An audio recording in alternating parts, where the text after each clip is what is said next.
Hello నమస్తే వాస్తవం టీవీకి స్వాగతం. నేను మీ దండుగుల శ్రీనివాస్. రామన్ననే కాదు, కేసీఆర్ బాపే కాదు, కవితక్క మారలేదు. వీళ్ళు ఇప్పుడు మారేలా కూడా కనిపించడం లేదు. అధికారం కోల్పోయి అప్పుడు ఏం చేశామో తప్పిదాలు తెలుసుకొని ప్రజలు మా నుంచి ఏం కోరుకున్నారు, మేమేం తప్పు చేశామని తెలుసుకునే పరిస్థితిలో వాళ్ళు లేరు.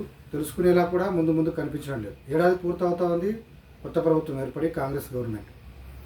ఏడాది కాలంలో రేవంత్ రెడ్డి మీద వ్యతిరేకత ఏర్పడాలి, కాంగ్రెస్ ప్రభుత్వాన్ని తిట్టుకోవాలి, పార్టీ నాశనం కావాలని కోరుకోవడమే తప్ప తాము చేసిన పొరపాట్లని ఒకసారి సింహాలోకనం చేసుకోవడం కానీ, పునశ్చరణ చేసుకోవడం కానీ, లోపాలు సరిదిద్దుకోవడం కానీ, రియలైజ్ అయ్యే విషయంలో కానీ ఆ కుటుంబం ఇంక్లూడింగ్ హరీష్ రావు ఎవరైతే కుటుంబంగా చెప్పుకుంటున్నారో కేసీఆర్, కేటీఆర్, కవిత, హరీష్ రావు వీళ్ళెవరూ మారలేదు. సరే, హరీష్ రావు విషయం పక్కన పెడదాం.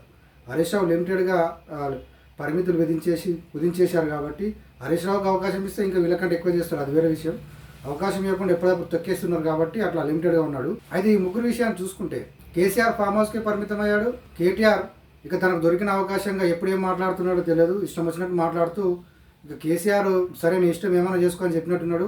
వర్కింగ్ ప్రెసిడెంట్గా ఫెయిల్యూర్ అయిన కేటీఆర్ రోజుకో లెక్కన ఏం మాట్లాడుతున్నాడో తెలియకుండానే మాట్లాడుతున్నాడు. అదొక రకంగా సర్కార్ మీద ప్రజలకు వ్యతిరేకత రావడము నాకు కలిసి వస్తుందనే కోణంతోనే పనిచేస్తున్నాడు తప్ప కేటీఆర్ని ఎవరు అంగీకరించడం లేదు. ఆ విషయం ఆ పార్టీ పెద్దలే ఒప్పుకుంటున్నారు, పార్టీ నాయకులు, కార్యకర్తలు కూడా. ఎందుకంటే ఆయన వ్యవహార శైలి ఎలా ఉంది. ఇప్పుడు వీళ్ళిద్దరిపై ఈ విషయం పక్కన పెడదాం, రోజు చర్చించుకుంటున్నాం. కానీ కవిత మళ్ళీ బయటకు వచ్చింది. చాలా రోజుల తర్వాత జైలుకి వెళ్ళిన తర్వాత బయటకు వస్తారు దసరాకు, బతుకమ్మకు అని అనుకున్న తరుణంలో రాలేదు.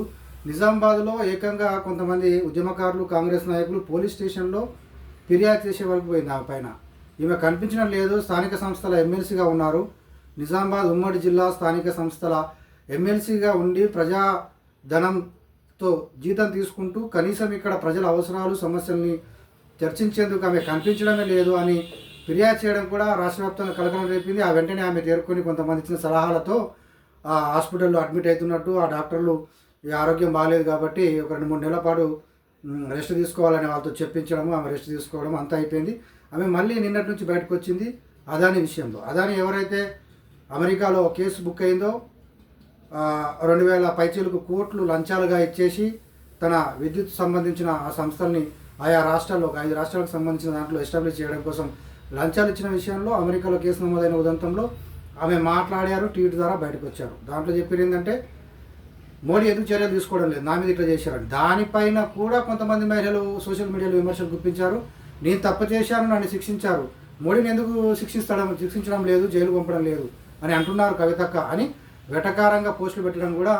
అంటే ఆమె ఆలోచన, వాళ్ళకి ఎవరికి సలహాలు ఇస్తున్నారో వాళ్ళ ఆలోచన ధోరణి ఏంటో ఇప్పటికి కూడా అదే కోటరీ, అదే మూస ధోరణి, అదే పద్ధతి, అదే ఆలోచన, అదే కోపంలో ఉండిపోయారనే దానికి ఇదొక ఉదాహరణ. అయితే ఈరోజు ఆమె మళ్ళీ కులగణన పైన జాగృతి నాయకులతో మీటింగ్ పెట్టుకున్నారు. ఆమె కార్యాలయంలో, ఆమె ఆఫీస్లో, ఆమె ఇంట్లో చాలా రోజుల తర్వాత. అసలు జాగృతిని, ఆ కార్యవర్గాన్ని రద్దు చేశారు ఆమె.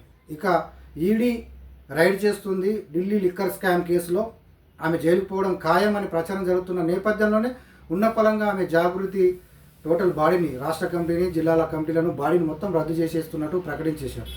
ఇన్ని రోజుల తర్వాత మళ్ళీ జాగృతి గుర్తొచ్చింది ఆమె. అసలు జాగృతిలో ఎవరు జిల్లా అధ్యక్షులు, ఎవరు రాష్ట్ర కార్యవర్గ సభ్యులు, ఎవరు యాక్టివ్గా ఉన్నారు, ఒక పిలిపిస్తే ఎవరు ఆందోళన చేస్తున్నారు, ఆమె జైలు నుంచి బయటకు వచ్చిన తర్వాత జిల్లాలో ఎంతమంది సంతోషాలు వ్యక్తం చేస్తూ, హర్షాతిరేకాలు వ్యక్తం చేసి ఎంతమంది సంబరాలు చేసుకున్నారు, అవన్నీ చూస్తే కకావికలమైపోయిన పరిస్థితి, ఎవరు కూడా ఐక్యంగా లేని పరిస్థితి, పట్టించుకోని పరిస్థితి అంతా కనిపించింది. అది నాయకుల లోపం, ఎట్లా వాళ్ళని వేరు చేసేసిందో, వాళ్ళతో ఒక అసంతృప్తి నెలకొల్పిందో చూస్తూ వచ్చినాం.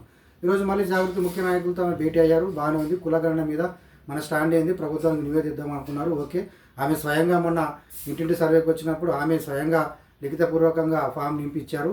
ఓకే, సరిపోయింది. అయితే దాంట్లో మాట్లాడడానికి కోసం పిలిపించి ఉంటారేమో. ఈ నేపథ్యాన్ని తీసుకొని మళ్ళీ ఆమె యాక్టివ్గా రాజకీయాల్లోకి రావాలనే ఉద్దేశం కూడా కావచ్చేమో.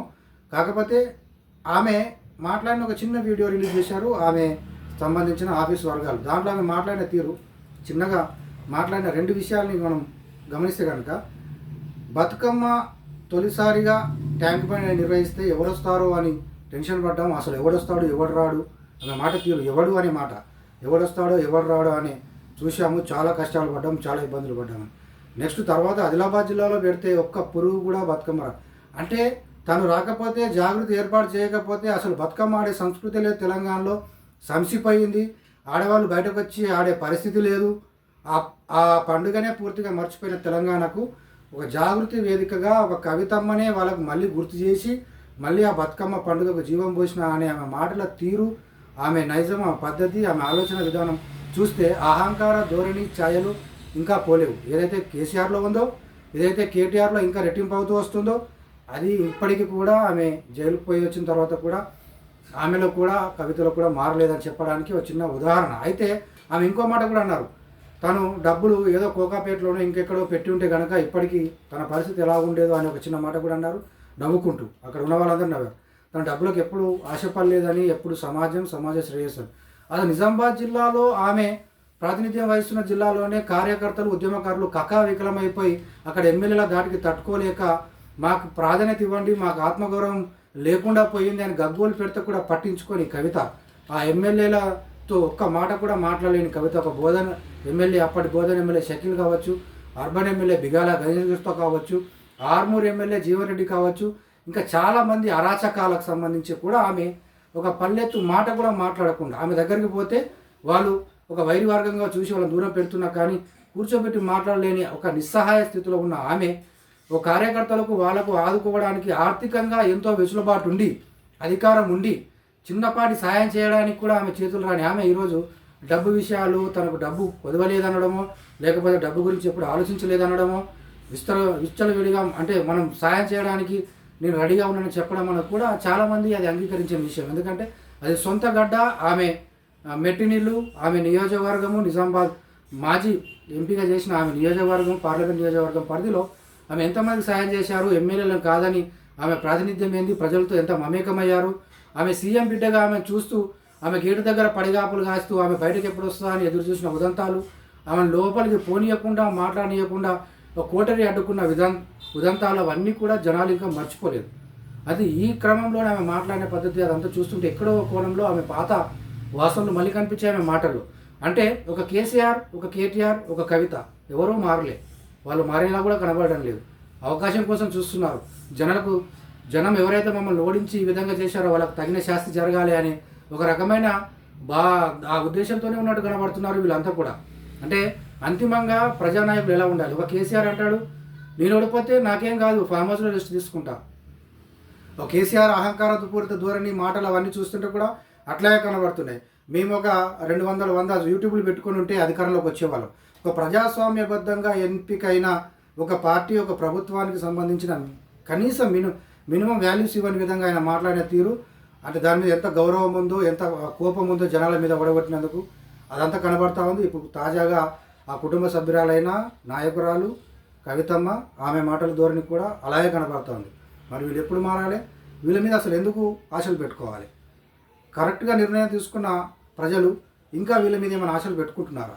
అది కాంగ్రెస్ ప్రభుత్వమే ఇప్పటికైనా కానీ కాంగ్రెస్ గవర్నమెంట్ కూడా తేరుకొని ఏం అందించాలి, ఏం కోరుకున్నారు కాంగ్రెస్ గవర్నమెంట్, జనాలు ఎందుకు కోరుకుని వాళ్ళు ఎందుకు ఇంటికి పరిమితం చేశారు, దాన్ని గుర్తెరిగి ముందుకు పోతే ఇంకా చాలా సమయం ఉంది. 4 ఏళ్ళు ప్రజల ఆమోదం సరైనదే మా నిర్ణయం కాబట్టి అద్భుతంగా పరిపాలన ఉంది అనిపించే విధంగా చేసుకోవడం ఇప్పుడు ఈ తరుణంలో కాంగ్రెస్ పార్టీ ముందున్న తక్షణ కర్తవ్యంగా వాళ్ళు భావించాలి.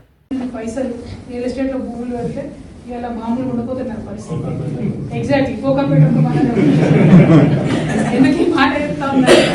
ఎన్నడూ కూడా మనం డబ్బు గురించి ఆలోచించాలి. అధికారంలో ఉన్నప్పుడు కానీ లేనప్పుడు కానీ ఎప్పుడైనా మరి ఆ దేవుడు నాకు ఎందుకు అట్లా పెట్టినో కానీ సమాజంలో జరుగుతున్నటువంటి అంశాలు, ఎవడన్నా కొద్దిగా తక్కువ ఉన్నాడు ఉంటే వాడికి ఎట్లా సాయం చేయాలి, ఎవరన్నా సమస్యలు ఉంటే వాళ్ళది ఏం సమస్య పరిష్కారం చేయాలన్నటువంటి థాట్ ప్రాసెసే ఉన్నది. అంటే మంచి జీవితం ఉన్నది, కంఫర్టబుల్ లైఫ్ ఉన్నది. ఆ తర్వాత జాగృతి స్టార్ట్ చేసినాం, బతుకమ్మ స్టార్ట్ చేసినాం. నాకు అది ఇప్పటికి గుర్తొస్తుంది. ఫస్ట్ బతుకమ్మ ట్యాంక్ బండ్ కాడ పెడితే 5:30 పోయి చూస్తున్నాం మేము, ఎవరైనా వస్తారా రారా, అసలు ఎవరైనా వచ్చేటోడు ఉన్నాడా లేదా, అసలు ఎంత కష్టపడ్డామో ఆ బతుకమ్మకు ఆ దేవుడికే తెలియాలి. ఇంకొక రోజు ఆదిలాబాద్ పోయినాం, మంచి లైవ్ యూనిట్ తీసుకొని పోయినా వాడు ఒక్కడి దిక్కులేడు, ఒక్క పురుగు లేడు.